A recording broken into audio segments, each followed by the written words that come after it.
¿Qué tal amigos? Bienvenidos a un nuevo video. Como ven el título, vamos a estar comentando un poquito algunas cosas que pude ver en la ciudad de Nueva York. Los que me siguen en las redes sociales saben que anduve por allá en un viaje familiar, o sea, fue un viaje de paseo básicamente.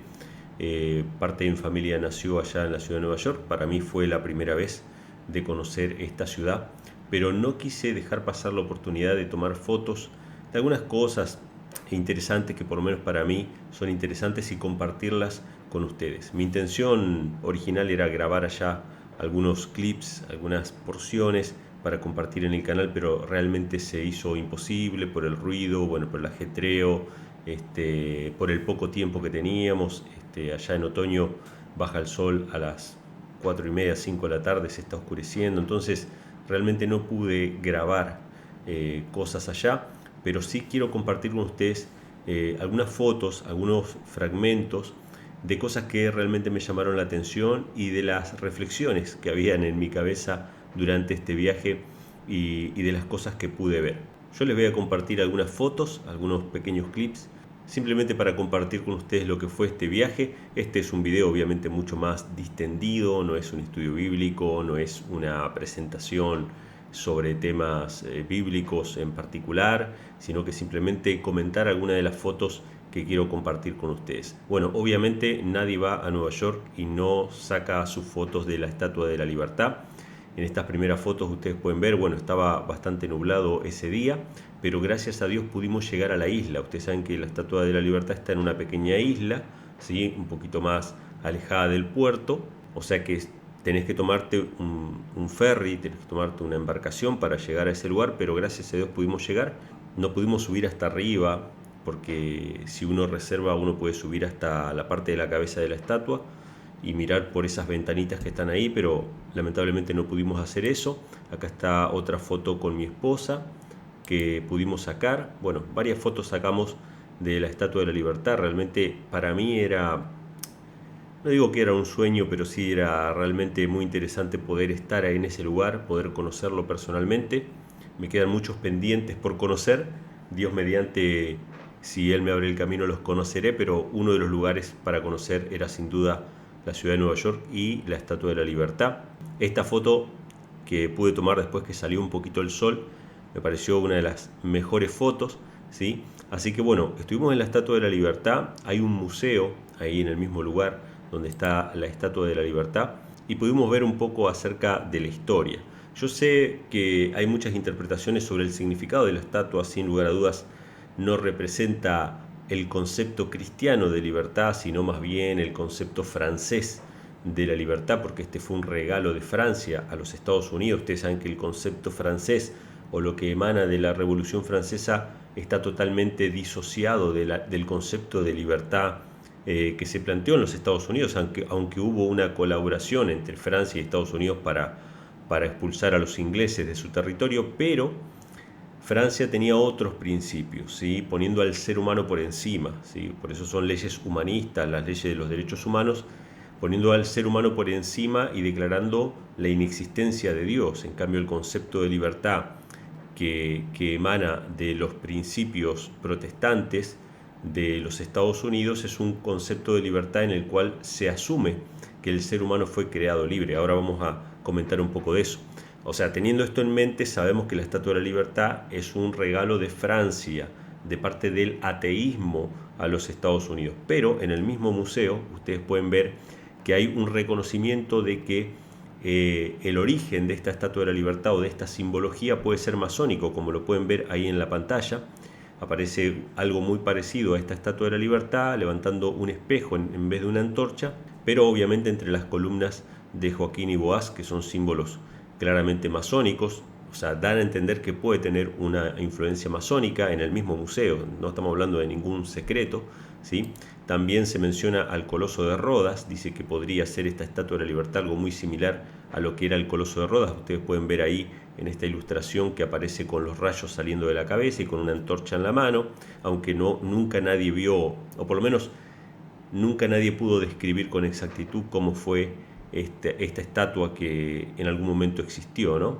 Y también ponen otras imágenes que eran parte de la iconografía de la industria francesa. ¿Sí? Este es un predio industrial que aparece representado el progreso de la industria como una mujer también con rayos saliendo de la cabeza. Nosotros sabemos, ¿no? Los cristianos bíblicos sabemos que toda la iconografía que pone un sol en la cabeza tiene un trasfondo pagano, ¿no? Del dios solar. O sea que no hay ningún misterio para nosotros, pero más allá de eso, de que tiene un trasfondo pagano, sin lugar a dudas, la Estatua de la Libertad, hoy se ha convertido en un icono de la libertad norteamericana. Y la libertad norteamericana tiene principios bíblicos, como vamos a ver a continuación. Un detalle interesante es que la llama que ustedes pueden ver ahí en la pantalla, así es como está ahora la Estatua de la Libertad, con una llama dorada, una llama de oro, no era así originalmente. Originalmente era totalmente de bronce, luego la cambiaron por una llama que era como una especie de reja con vidrios y lo iluminaban por dentro y era realmente un faro, se iluminaba. Ahora obviamente está así, con oro, iluminada con luces, ¿no? Con luces eléctricas. Pero antes era una especie de faro y ese faro se puede ver en el mismo museo. Yo tuve la oportunidad de poder verlo. Este era el faro que aparecía anteriormente en la Estatua de la Libertad. Bueno, sacamos varias fotos ahí, pero algo que me llamó la atención es que cuando yo me acerqué a esa llama, vi que tenía un graffiti, tenía algo escrito ahí, se ve que alguien que subió ahí, o cuando la bajaron, o no sé en qué momento, alguien hizo un graffiti en ese lugar, porque según yo entiendo se podía subir hasta este lugar en algún momento, y miren ustedes en el acercamiento que voy a hacer en la foto, había un graffiti escrito que decía Jesús es vida. Yo no sé quién habrá escrito eso en la llama de la Estatua de la Libertad, pero esto me dejó una reflexión, ¿no? Más allá de que hay influencia masónica, más allá de que hay influencia pagana en los Estados Unidos, el concepto de libertad norteamericano está basado en la Biblia, está basado en Cristo. Realmente muy interesante este graffiti que pude ver ahí, así que le saqué una foto para mostrársela a ustedes. Bueno, después de la Estatua de la Libertad nos fuimos a la isla de Ellis, que era el lugar donde se recibía a los inmigrantes por el puerto de Nueva York, se los recibía pero no sin antes pasar por la isla de Ellis, donde se los tenía más o menos en cuarentena a los inmigrantes que llegaban a los Estados Unidos y se les hacían diferentes pruebas para ver si eran aptos, ¿no? para ingresar a los Estados Unidos. Pero bueno, más allá de eso, de que estaban todos estos controles, obviamente Estados Unidos era una puerta abierta a la inmigración casi absolutamente de cualquier parte del mundo. O sea, Estados Unidos prometía a los que llegaran trabajo, libertad, impuestos bajos, etcétera, como lo vamos a ver a continuación. Y en esa isla de Ellis decidí comprarme un pequeño souvenir que se lo voy a mostrar ahora, que es la Constitución de los Estados Unidos de América. Te van a preguntar por qué te compraste ese souvenir. Bueno, dentro de todas las tazas, regalos, playeras y todo lo que había, esto era lo que más me gustó. Acá aparece con las palabras introductorias de la Constitución, nosotros el pueblo, ¿sí? Y realmente este documento yo lo quería tener, bueno, más allá de que está en inglés, yo no sé inglés, pero algunas cosas entiendo. Quería tenerlo. Ustedes van a ver qué finito que es, qué poquito que hay escrito en esta Constitución. Todo esto estaba en un solo pliego, originalmente un solo papel. Y este documento tiene una influencia divina, una influencia de la palabra de Dios. No voy a decir que la Constitución es inspirada por Dios. No es la Constitución de los Estados Unidos un documento inspirado por Dios, pero sí tiene una influencia de la palabra de Dios. Yo quiero compartir con ustedes algunas de las cosas que menciona Elena G. White sobre este documento, no solamente sobre la Constitución, sino también sobre la Declaración de la Independencia de los Estados Unidos. Fíjense lo que decía la sierva del Señor en el conflicto de los siglos. Dice, en el antiguo documento que nuestros antepasados expidieron como su Carta de Derechos, la Declaración de la Independencia, declaraban lo siguiente: sostenemos como evidentes estas verdades, a saber, que todos los hombres han sido creados iguales, que han sido investidos por su Creador con ciertos derechos inalienables, que entre estos está la vida, la libertad y la búsqueda de la felicidad. Esto es muy importante. Fíjense que esta declaración reconoce un Creador. Y ustedes dirán, bueno, ¿por qué es importante reconocer un Creador? Porque si los derechos inalienables fueron dados por un Creador, nadie te los puede quitar. Ningún ser humano te los puede quitar. Ahora, según la visión socialista, según la visión humanista de Francia, esos derechos no son inalienables, no son intrínsecos del ser humano por haber sido creado por su creador, o sea, los seres humanos haber sido creados iguales. Para ellos no es así. Los derechos a la vida, a la libertad y la búsqueda de la felicidad, según el concepto humanista, son derechos creados por el Estado. El Estado creó esos derechos y te los otorgó. Y si el Estado creó los derechos y te los otorgó, el Estado tiene el poder de suspender esos derechos, de quitártelos. En cambio, si en la Declaración de la Independencia dice que Dios dotó al ser humano con ciertos derechos inalienables, nadie te los puede quitar. Esa es la diferencia. Por eso Estados Unidos es el país de la libertad y por eso hay otras imitaciones como lo fue Francia, donde justamente en nombre de la libertad, la igualdad y la fraternidad degollaron a miles de personas. Tenemos que entender eso. La libertad francesa no es la libertad norteamericana. Por más que haya habido una unidad de alguna manera entre franceses y norteamericanos en las guerras de independencia. Y fíjense cómo sigue la cita. Y la Constitución garantiza en los términos más explícitos la inviolabilidad de la conciencia. Y ahora cita la primera enmienda de la Constitución. No se exigirá examen alguno religioso como calificación para obtener un puesto público de confianza en los Estados Unidos. El Congreso no dictará leyes para establecer una religión ni para estorbar el libre ejercicio de ella. O sea, estos principios que fueron puestos en la Constitución y en la Declaración de Independencia son principios bíblicos de libertad de conciencia, de separación de iglesia y Estado. Es lo que garantiza que usted crea lo que crea, el gobierno no lo va a molestar por sus creencias, ¿sí? Por eso me traje este souvenir, porque realmente este documento tiene una influencia bíblica, una influencia divina en quienes lo escribieron. Elena G. White sigue en el mismo pasaje. Los que formularon la Constitución reconocieron el principio eterno de que la relación del hombre con Dios se halla por sobre toda legislación humana y que los derechos de la conciencia son inalienables.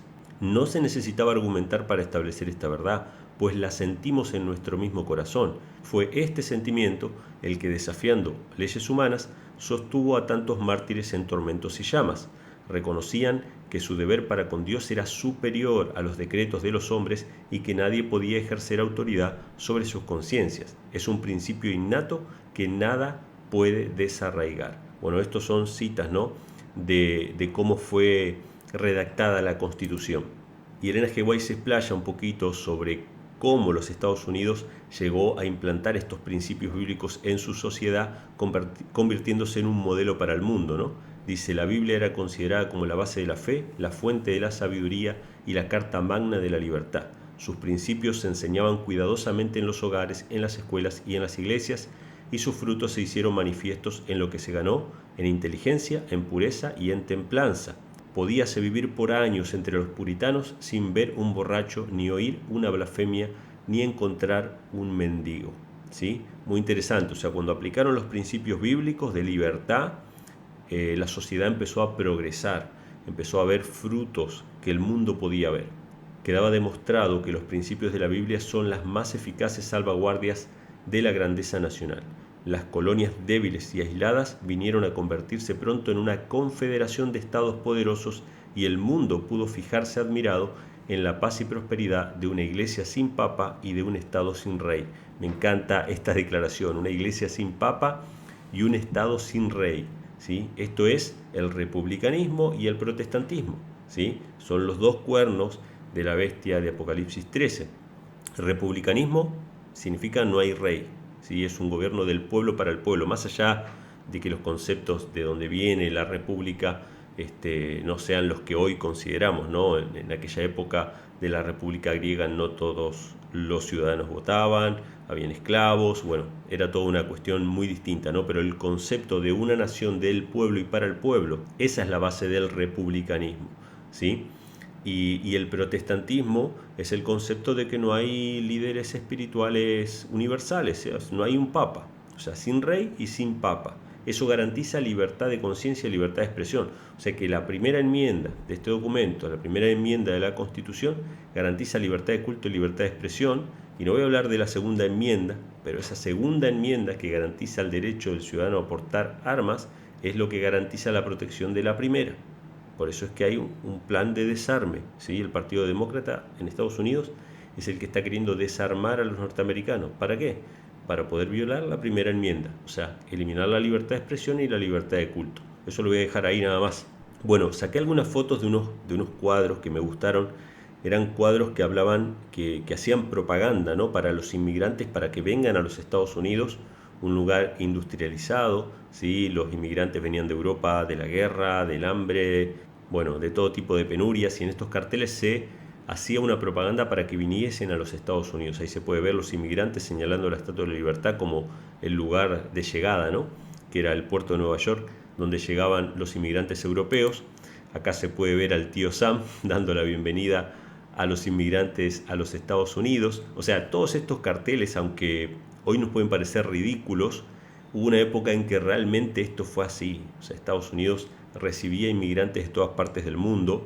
Hoy obviamente existe un control sobre la inmigración y esto es lógico. ¿Por qué? Porque Estados Unidos se convirtió en un país con muchas cargas sociales. Es decir, en la época de las inmigraciones, a principios del siglo XX, no habían todas estas cargas sociales y tantas regulaciones y por lo tanto era lógico recibir casi sin ninguna excepción a cualquier inmigrante que viniera a trabajar a los Estados Unidos. ¿Por qué? Porque los que venían a trabajar, venían a ganarse la vida y a beneficiar al país. Pero hoy día los Estados Unidos, el que va a los Estados Unidos, se puede volver una carga social, es decir, puede venir simplemente por los planes sociales que existen en Estados Unidos. Entonces, obviamente que se tiene que regular la inmigración, porque si no cada vez, digamos que se hace más grande la cantidad de personas que hay que sostener con planes sociales, ¿no? Obviamente que no son planes sociales como los que hay en Argentina, que es para todo el mundo, pero sí hay cargas sociales y esas cargas sociales hacen que la inmigración no pueda ser abierta y no puede ser absoluta, pero hubo una época en que era así, que la gente venía de todas partes del mundo y Estados Unidos los recibía con los brazos abiertos, ¿sí? Esto realmente era así. De hecho, Elena G. White, en el mismo capítulo que estuve compartiendo, dice, ¿no?, que los inmigrantes eran recibidos como huéspedes del gobierno, como huéspedes del Estado. Se les daba la bienvenida porque también hacía falta, obviamente, mano de obra para las industrias, para las empresas, pero sí realmente este póster que hoy nos parece algo gracioso tenía bastante sentido. ¿Sí? Acá tenemos otro donde se muestra también a los inmigrantes huyendo de la guerra, de las pestes, del hambre y siendo recibidos por los Estados Unidos con los brazos abiertos. Bueno, ¿qué voy a hablar yo de esto? Si todos aquellos que están viendo este video desde los Estados Unidos, que tengo bastante público en los Estados Unidos, quiero decir eso, en las estadísticas está Estados Unidos, después creo que está Latinoamérica, algunos países latinoamericanos, Argentina y España, pero en primer puesto está Estados Unidos. Y si hablan español es porque son inmigrantes o hijos de inmigrantes y saben que obviamente han llegado a un lugar donde han podido mejorar su calidad de vida, ¿no? Hasta el día de hoy sigue siendo Estados Unidos el faro de la libertad, ¿no? Hasta que obviamente se cierre esa unión entre el Vaticano y Estados Unidos. Pero bueno, estos pósters me parecieron interesantes y cerrando el capítulo de la Estatua de la Libertad, les voy a compartir un pequeño clip porque intenté grabar allá para hablar acerca de los grandes edificios de Nueva York. Hola amigos, bienvenidos a un nuevo video. En esta ocasión estoy de paso por la ciudad de Nueva York. Como pueden ver a mis espaldas se encuentra el nuevo edificio del World Trade Center y obviamente a mis espaldas están los agujeros que quedaron de lo que eran las Torres Gemelas, ¿sí? Estas eran las bases de las Torres Gemelas. Estoy en una de las torres, en los bordes aparecen los nombres de todas las personas que fallecieron en los atentados del 11 de septiembre. Y como voy a estar unos días en Nueva York, no quise perder la oportunidad de compartir con ustedes algunas pequeñas reflexiones sobre algunos lugares, sobre algunos edificios, sobre algunos símbolos que hay también aquí en la ciudad de Nueva York. Bueno, sin duda cuando pensamos en Nueva York no podemos hablar de otra cosa que de los grandes edificios. En el sentido, digamos, arquitectónico, en el sentido de cómo se ven las calles, cómo se ven los subtes, cómo se ven los trenes. En ese sentido yo vi Nueva York muy parecido a la ciudad de Buenos Aires, a la capital federal. Los subtes son exactamente iguales que los de Buenos Aires. Los que hayan estado en Buenos Aires saben que Buenos Aires y Nueva York en ese sentido son muy parecidos. Edificaciones antiguas, muy grandes, también muy parecido a la ciudad de Buenos Aires. Obviamente la gran diferencia es el tamaño, ¿no? El tamaño de los edificios de Nueva York son mucho más grandes que los edificios que pueden haber en Buenos Aires, pero tienen ese aire en común porque ambas son ciudades portuarias, son ciudades donde, o sea, el puerto de Buenos Aires y el puerto de Nueva York son muy similares en ese sentido, de cómo se fue estableciendo la industria, de cómo se fueron estableciendo los atractivos turísticos que hay ahí, de cómo son los barrios, de cómo son los barrios bajos de Nueva York y de Buenos Aires. En ese sentido son muy parecidos, pero bueno, evidentemente lo que nos llama la atención, lo que nos llamó mucho la atención fueron los grandes edificios. Como pudieron ver en el clip de hace un ratito, yo estuve en la zona cero, en el World Trade Center. El edificio que ustedes veían a mis espaldas es el que vino a reemplazar las Torres Gemelas. Ustedes podían ver los huecos de donde habían estado las Torres Gemelas, están ahí todavía, con los nombres de los fallecidos, ¿sí? Así que bueno, ahí ustedes pueden ver más fotos. Esas fotos son de ese edificio, que tengo entendido que es el más alto actualmente de Nueva York, no estoy muy seguro, pero creo que es el más alto de Nueva York, y obviamente no podíamos pasar por ahí sin subir hasta arriba, así que subimos hasta arriba y vimos la ciudad desde la parte más alta de este edificio, y realmente es bastante impresionante. Yo no sé si fue una sensación, fue algo psicológico, pero uno siente un poquito de movimiento allá arriba. No sé, capaz que fue psicológico, pero por lo menos eso es lo que sentí. Pero bueno, bastante alto, tenía 100 y pico de pisos, no recuerdo ahora. Así que pudimos ver desde bien arriba cómo son los edificios. Bueno, acá hice algunas tomas desde abajo, de lo impresionante que son los edificios en Nueva York, siempre mirando hacia arriba, siempre impresionado por esto. Y bueno, realmente saqué muchas fotos, estoy poniendo algunas solamente para que ustedes vean.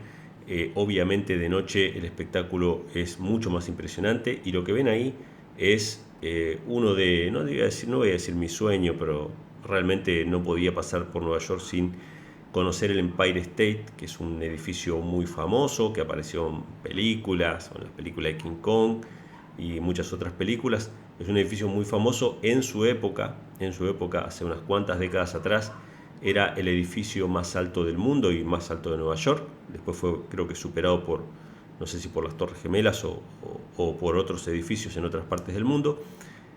Pero este edificio realmente yo lo quería conocer.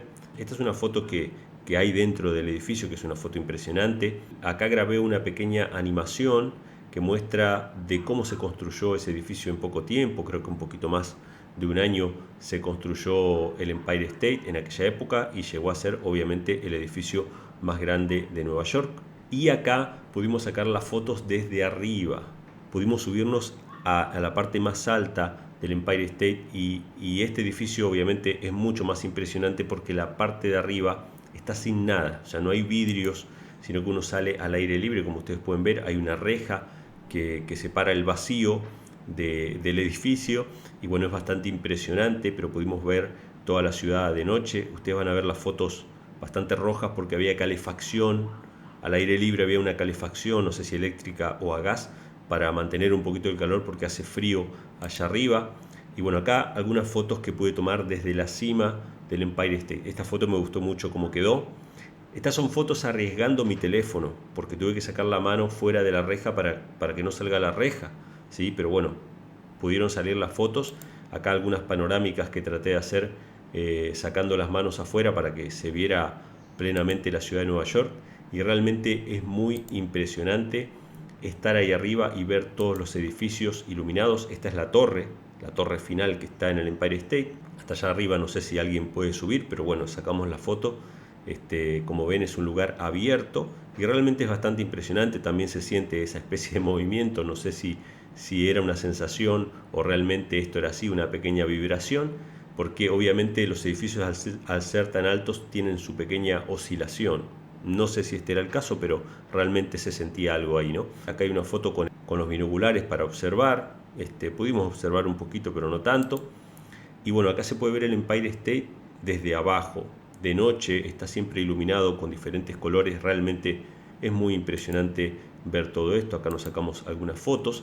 Y obviamente cuando estuve ahí, recordé en mi mente algunas declaraciones inspiradas de la sierva del Señor sobre la ciudad de Nueva York. Pero Me llama la atención que obviamente cuando nosotros pensamos en Nueva York, pensamos en edificios altos. Ese es el icono de Nueva York, edificios altos, aparte de la Estatua de la Libertad. Y me llamó la atención que todas las citas de Elena G. White sobre la ciudad de Nueva York hace hincapié en los edificios altos. O sea que ya en su época, Nueva York era conocida por sus altos edificios. Y fíjense lo que dice la sierva del Señor sobre la ciudad de Nueva York y por qué es interesante esto de los edificios. Dios no ha ejecutado su ira sin misericordia, todavía se extiende su mano. Debe darse su mensaje en la gran Nueva York. ¿Sí? Interesante, ¿no? Llama a dar un mensaje a Nueva York. La gente debe ver cómo Dios por un toque de su mano puede destruir las propiedades que han reunido para enfrentar el último gran día. Esto me llama mucho la atención. Yo sé que acá hay mucha tela que cortar y no me voy a meter porque no es el tema del video de hoy, ¿sí? Pero ella habla acerca de las propiedades que pueden ser destruidas con el toque de la mano del Señor, pero que dice que estas personas han reunido para enfrentar el último gran día. Esto me hace acordar mucho a la Torre de Babel, ¿sí? La Torre de Babel, nosotros conocemos la historia. Nimrod mandó construir una torre que llegara hasta el cielo. ¿Por qué? Porque él conocía la historia del diluvio y sabía que un juicio de Dios había venido para destruir a la humanidad, y él dijo, bueno, yo voy a hacer una torre que llegue hasta el cielo para salvarme de los juicios. Entonces, esta cita da a entender que muchas de estas propiedades de Nueva York que fueron erigidas con un propósito de salvarse del día del juicio. Interesante, lo voy a dejar ahí, pero bueno, las siguientes citas aportan un poquito más de luz. Dice, no tengo luz en particular respecto a lo que viene sobre Nueva York, solo sé que un día los grandes edificios serán derribados por el poder trastornador de Dios.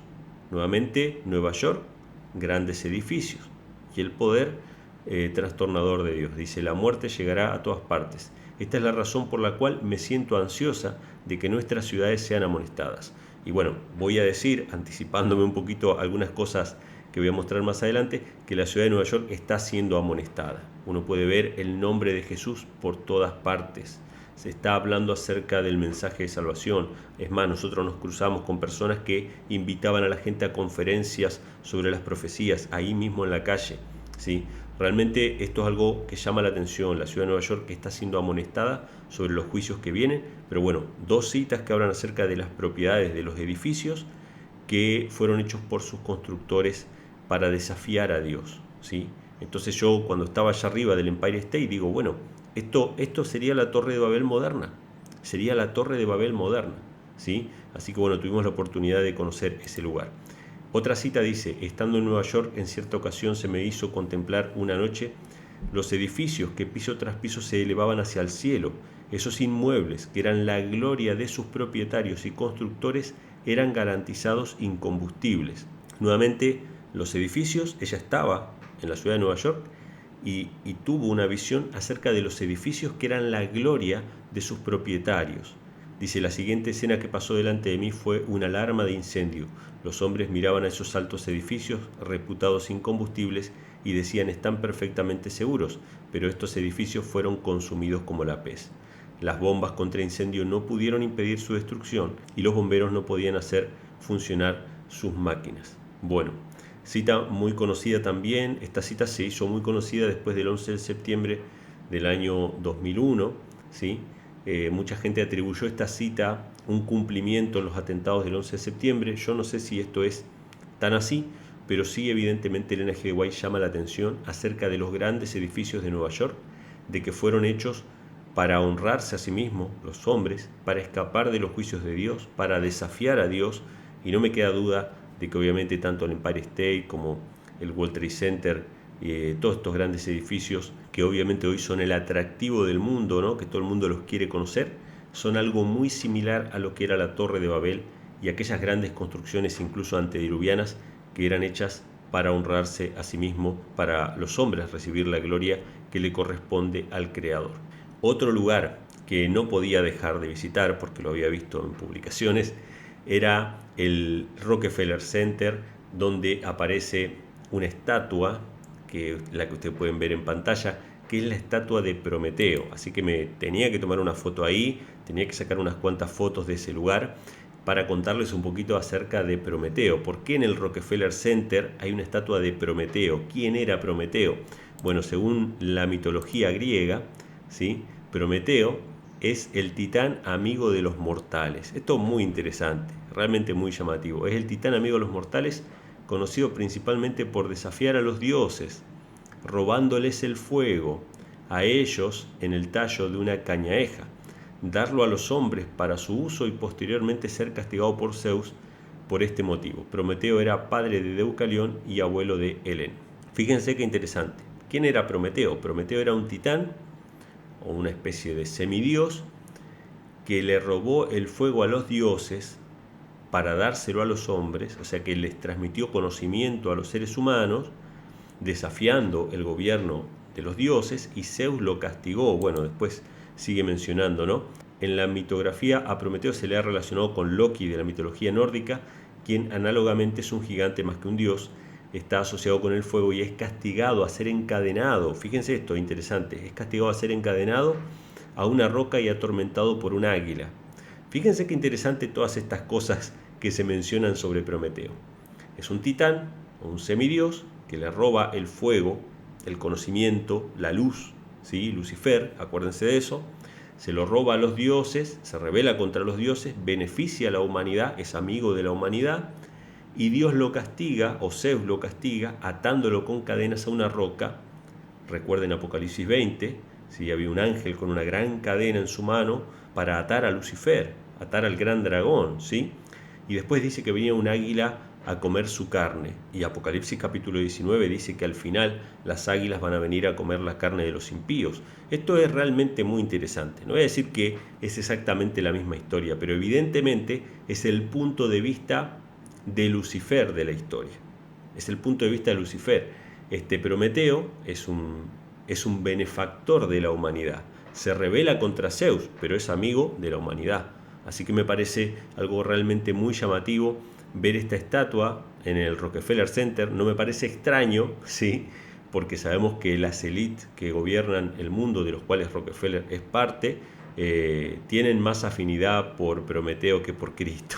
Eso es sin ninguna duda. Así que bueno, aparece ahí la imagen de Prometeo. Tenía que sacarme una foto en ese lugar porque realmente es un lugar muy conocido y con mucha trascendencia con respecto a los mensajes que podemos ver a diario.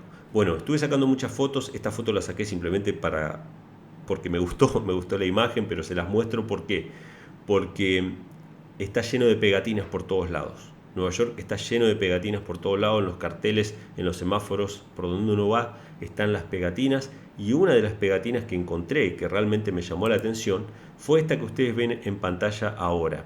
Esta pegatina está casi en todos los semáforos de Nueva York. Y aparece un rabino judío con una frase que dice: el Mesías ya está aquí. Y esta pegatina o esta calcomanía en los semáforos aparece por toda Nueva York.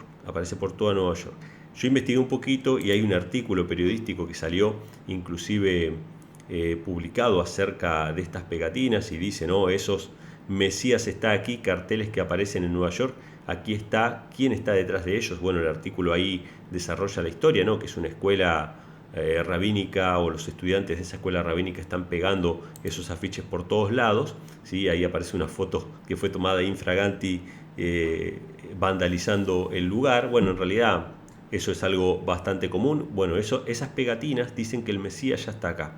Pero yo saqué la foto no solamente por la pegatina, sino que saqué la foto porque hubieron algunos que fueron semáforo tras semáforo dejando una inscripción. Yo le voy a poner de vuelta la foto en pantalla para que la vean, la que yo tomé. Esta es la que yo tomé. En esta foto está el mensaje de que el Mesías ya está aquí. Eso está tachado con un lápiz y aparece una inscripción que dice Mateo 24:5, despierta. Mateo 24:5, despierta. Después ustedes vayan a ver el texto. Dice que muchos falsos cristos iban a aparecer. Esas son palabras de Jesús. Por eso digo que Nueva York está siendo amonestada, ¿sí? Incluso está siendo predicada por todo tipo de doctrinas, entre ellos el judaísmo, ¿sí?, porque esto está puesto para que la gente pueda verlo, de que el Mesías ya llegó. Pero hay cristianos que se pusieron a escribir Mateo 24:5, ¿sí?, y la frase despierta. Por eso digo que el nombre de Jesús aparece por todos lados en Nueva York.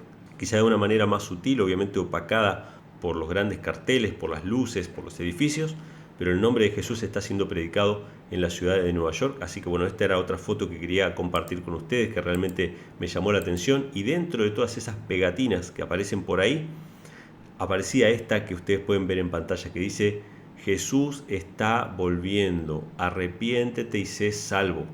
Interesante, interesante, no pasó desapercibido a mis ojos este mensaje. Obviamente tuve que fotografiarlo para mostrarlo, para compartirlo con ustedes. El mensaje de la segunda venida de Cristo, de que tenemos que arrepentirnos y ser salvos de nuestros pecados, está siendo predicado en la ciudad de Nueva York. Y bueno, uno de los lugares que también tenía que visitar obligatoriamente era el Toro de Wall Street, como ustedes pueden ver en la pantalla. Me saqué una foto ahí, nos sacamos una foto con mi esposa también.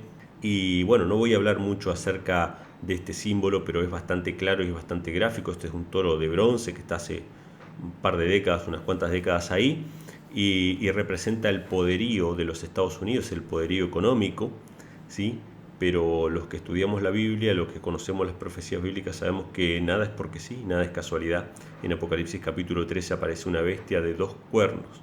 Esa bestia de 2 cuernos, que muchas veces lo hemos familiarizado con el bisonte americano, que de hecho es un símbolo también de los Estados Unidos, el bisonte americano, pero que también aparece en esta oportunidad como un toro, ¿sí? Los 2 cuernos ya dijimos cuáles son: el republicanismo y el protestantismo. Fue lo que le dio la fuerza, lo que le dio el poder a Estados Unidos para destacarse entre todas las naciones como una potencia mundial, pero que obviamente va a terminar hablando como un dragón. Bueno, como ven en la foto, había unas vallas y había una fila bastante extensa para sacarse las fotos en primer plano, pero a mí me bastó con del otro lado de la valla sacarme una foto un poquito más de lejos, porque bueno, había mucho por recorrer y no había tiempo para hacer una fila como esa, ¿no? Pero bueno, pudimos sacarnos la foto en el Toro de Wall Street, que también para mí por lo menos tiene un simbolismo bastante claro.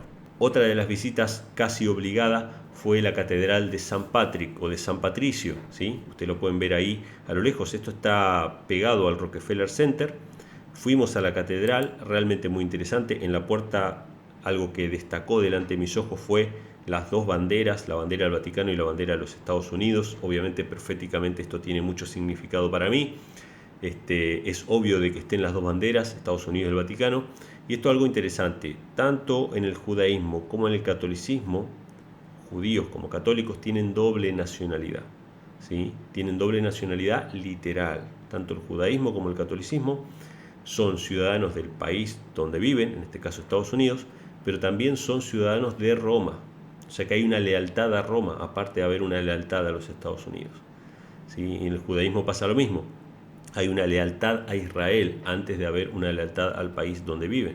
Entonces, esto es algo muy interesante para tener en cuenta, pero bueno, entramos, yo me saqué obviamente una foto, no podía evitar sacarme una foto con las 2 banderas de fondo, y entramos y encontramos varias cosas interesantes para compartir con ustedes. Lo primero que me llamó la atención cuando entré a la catedral fue este dispensario de agua bendita. Yo siempre había visto el agua bendita en una especie de fuente, ¿sí? Ya sea de piedra o de bronce, pero nunca había visto un dispensario con un grifo para el agua bendita, ¿sí? Para los bautismos y todo eso. Realmente me llamó la atención ese artefacto.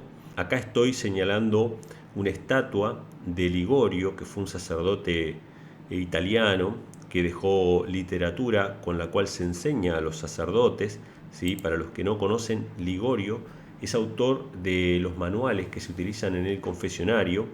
Ligorio es mencionado por Charles Chiniquy, el ex sacerdote que escribió 50 años en la iglesia de Roma. Él es mencionado en este libro, por eso me saqué la foto. Y él escribió manuales donde insta a los sacerdotes a presionar a las mujeres, ya sean casadas o solteras, para que les cuenten con lujo de detalle sus pecados, ¿sí? Para que se los cuenten sin vergüenza a todos esos pecados, y de esa manera pervertían la mente de los sacerdotes y pervertían la mente de la juventud, y con un montón de historias del infierno, de apariciones, de gente que no confesó su pecado y que se fue al infierno delante del sacerdote, ¿no? Porque ellos creen que hay que confesar delante del sacerdote. Con un montón de historias convencían a las personas de que no había que avergonzarse de hablar esos temas privados, íntimos, relacionados en mayor medida con lo sexual, con mujeres jóvenes, con mujeres solteras y con mujeres casadas. O sea, que este hombre fue uno de los autores de la perversión en la mente de los sacerdotes para tratar con los feligreses. y para ayudar a pervertir la mente de los feligreses. Así que ahí está, después búsquenlo y cuáles son las obras de Ligorio, y también busquen lo que cuenta Charles Chiniquy sobre cuando él leyó por primera vez las obras de Ligorio y otros autores que hablan sobre el confesionario. Así que bueno, me saqué la foto también ahí porque realmente es interesante de que sea un santo, es un santo de la iglesia, el que ayudó a pervertir la mente de los sacerdotes y de las personas que se confiesan con los sacerdotes, ¿no? Otra cosa que me llamó la atención de la iglesia es este dispenser de medallas. Ustedes se acuerdan que la Iglesia Católica siempre expuso las reliquias, ¿no? Siempre expuso las reliquias de los santos, las medallas, los crucifijos y todas estas cuestiones como milagrosas. Pero bueno, la modernidad llegó y ahí está el dispenser de medallas o de amuletos, ¿no? Porque tienen la misma función que un amuleto. Ustedes pueden ver ahí que pueden elegir la imagen de San Patricio y otros modelos de medallas. Salía $4 poder tener una de estas medallas, así que no perdí la oportunidad de comprar una medalla en este relicario moderno. Ustedes pueden ver ahí que la máquina funciona, así que me obtuve mi medalla de San Patricio, aunque yo no creo en las medallas, no creo en los amuletos ni nada por el estilo. Quedó un recuerdo de mi visita por la Catedral de San Patricio y también una herramienta con la cual predicar el Evangelio. Esa medalla ahora va a ser utilizada para predicar el Evangelio y para hablar de la palabra de Dios, ¿sí? Acá ustedes pueden ver, detrás mío está la estatua de San Patricio, que es un santo irlandés, fue un predicador irlandés del siglo IV, pero me gustaría mencionar algunas cosas acerca de San Patricio. Según los historiadores, porque San Patricio es bastante anterior a la expansión del romanismo por Europa, dice así: no hay ninguna indicación en las obras de Patricio de que él aceptara las enseñanzas de los padres de la Iglesia ni los cánones de concilio. Él acudía únicamente a las escrituras en las cuales basar su creencia, práctica y enseñanza. O sea, lo que quiero mostrar con ustedes es que San Patricio era más de los nuestros que de la Iglesia Católica. San Patricio probablemente haya sido realmente un protestante, realmente un cristiano bíblico de los primeros siglos de la Iglesia, ¿sí? Era desconocido para él todas las costumbres y doctrinas de Roma. Otra cita dice: contrariamente a los teólogos de la cristiandad romana, quienes acudían a las enseñanzas de la Iglesia y a los concilios, los celtas recelaban la Biblia. O sea, las iglesias celtas de los primeros siglos no eran iglesias romanistas, con las costumbres romanistas, sino que ellos eran bíblicos, leían la palabra de Dios. O sea que San Patricio era de este tipo de cristianos. Obviamente que lo expropió, ¿no?, la Iglesia Católica como un santo, pero en realidad Patricio era más parecido a lo que los protestantes bíblicos somos hoy, y en especial a los adventistas del séptimo día. Fíjense lo que dice esta otra cita: parece haber sido costumbre en las iglesias celtas de la antigüedad guardar el sábado judío, como un día cuando no se trabajaba. Observaban el cuarto mandamiento literalmente en el séptimo día de la semana. ¡Oh, sorpresa!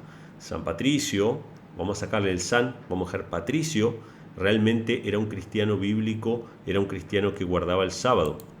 La última cita dice: respondiendo a los ruegos del pueblo irlandés, Patricio volvió a Irlanda. Allí su carrera como predicador y maestro hizo que eventualmente se lo considerara santo y lo colocó entre las filas de los misioneros cristianos mejor conocidos del mundo. Pero hay algo que no es muy conocido acerca de él. San Patricio guardaba el sábado, el séptimo día. De hecho, su reposo sabático se volvió legendario. 2 siglos después de su muerte, su biógrafo escribió que cada séptimo día Patricio y su amigo Victorico se reunían para orar y gozar de mutuo compañerismo. Algunos historiadores hasta creen que el amigo especial de Patricio era en realidad un ángel. Patricio era un cristiano celta de los primeros siglos que consideraban la Biblia como la palabra de Dios, no se regían por cánones, ni por padres de la iglesia, ni por ninguna de esas cosas, y guardaba el séptimo día de la semana. O sea que Patricio es más nuestro que de ellos. Por eso me quise llevar la medalla de San Patricio para hablar de Patricio, porque realmente él era un cristiano bíblico. Así que bueno, este fue mi paso por Nueva York. Algunas de las cosas que vi en Nueva York que realmente me llamaron la atención, que me hicieron meditar, que me hicieron reflexionar sobre algunos temas: los edificios, la libertad, la predicación del Evangelio en la ciudad de Nueva York. Bueno, la gran cantidad de inmigrantes irlandeses, obviamente, que llegaron a los Estados Unidos y que conservaron de alguna manera sus santos, ¿no?, como San Patricio. Y bueno, si bien no fue un viaje exclusivamente para predicar, no fue un viaje de negocio, de trabajo ni nada por el estilo, sino que fue un viaje de paseo. No quise desaprovechar la oportunidad de compartir, aunque sea estas pinceladas con ustedes, que me parecieron realmente interesantes. Siempre que tenga la oportunidad de estar en un lugar donde haya algo significativo, le vamos a sacar una enseñanza espiritual. Por lo menos así la manera en que yo trato de ver el mundo que me rodea. Así que bueno, espero que les haya gustado este pequeño paseo. Déjenme acá sus comentarios sobre qué les pareció, o si ustedes estuvieron, qué les pareció ver la ciudad de Nueva York. Déjenme todas las acotaciones sobre las cosas que he mostrado, qué les parece lo que he mostrado. Y bueno, Dios mediante, nos estaremos viendo en otro video. Ya saben, suscríbanse, dejen sus comentarios, compartan este video con sus amigos. Y bueno, hasta la próxima, gente.